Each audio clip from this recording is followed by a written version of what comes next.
Hari Pendidikan Nasional diperingati setiap tanggal 2 Mei sebagai bentuk ungkapan rasa syukur kita sebagai putra-putri bangsa Indonesia yang kini telah bebas menikmati indahnya pendidikan di negeri ini. Berbicara tentang Hari Pendidikan Nasional, kita tidak boleh melupakan jasa-jasa dari salah satu tokoh pahlawan nasional, yaitu Ki Hajar Dewantara, sang bapak pendidikan nasional. Sosok pahlawan yang telah mengangkat derajat pendidikan di negeri ini. Nah, agar lebih mengenal sosok Ki Hajar Dewantara, simak terus video ini.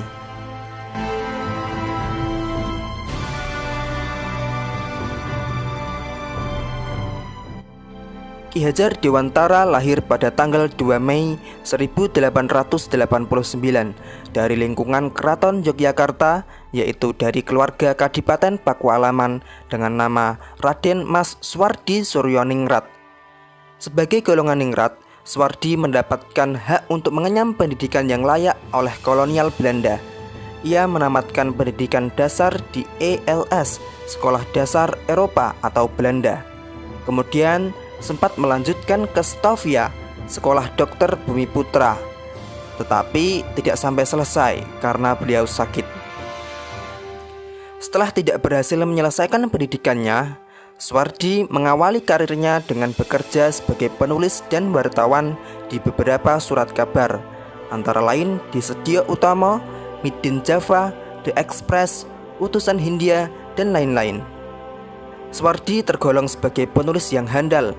Tulisan-tulisannya komunikatif, tajam, dan patriotik, sehingga mampu membangkitkan semangat anti-kolonial bagi pembacanya. Selain ulet sebagai seorang wartawan muda, ia juga aktif dalam organisasi sosial dan politik. Pada tahun 1908, beliau bergabung dengan organisasi Budi Utomo bersama Douwes Dekker dan Dr. Cipto Mangunkusumo, yang kemudian dikenal sebagai Tiga Serangkai. Ia mendirikan Indische Partij yang merupakan partai politik utama yang beraliran nasionalis. Namun partai tersebut tidak mendapatkan badan hukum dari pemerintahan kolonial Belanda karena dianggap dapat membangkitkan dan menentang kolonial Belanda. Kemudian pada tahun 1913, pemerintah Hindia Belanda berniat mengumpulkan sumbangan dari warga, termasuk pribumi, untuk merayakan 100 tahun kemerdekaan negeri Belanda dari penjajahan Perancis. Hal itu menimbulkan reaksi kritis dari kalangan nasionalis, termasuk Suwardi. Suwardi melancarkan kritikannya melalui salah satu tulisan yang cukup terkenal, yaitu Als ik een Nederlander was, yang berarti andai aku seorang Belanda. Tulisan beliau ini dimuat dalam surat kabar The Express tahun 1913. Sekiranya aku seorang Belanda, aku tidak akan menyelenggarakan pesta-pesta kemerdekaan di negeri yang telah kita rampas sendiri kemerdekaannya. Sejajar dengan jalan pikiran itu, bukan saja tidak adil, tetapi juga tidak pantas untuk menyuruh si Inlander memberikan sumbangan untuk dana perayaan itu. Ide untuk menyelenggarakan perayaan itu saja sudah menghina mereka, dan sekarang kita keruk pula kantongnya. Ayo, teruskan saja penghinaan lahir dan batin itu. Kalau aku seorang Belanda, hal yang terutama menyinggung perasaanku dan kawan-kawan sebangsaku ialah kenyataan bahwa Inlander diharuskan ikut mengongkosi suatu kegiatan yang tidak ada kepentingan sedikit pun baginya.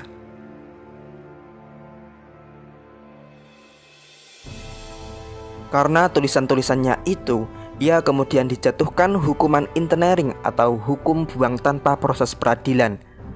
Atas permintaannya, dia dihukum buang ke Pulau Bangka. Namun, atas permintaan kedua rekannya dari Tiga Serangkai, yang juga mendapatkan hukum buang karena membela Suwardi, mereka bertiga dibuang ke Belanda. Kesempatan itu mereka gunakan untuk mendalami dunia pendidikan. Suwardi kembali ke Indonesia pada bulan September tahun 1919.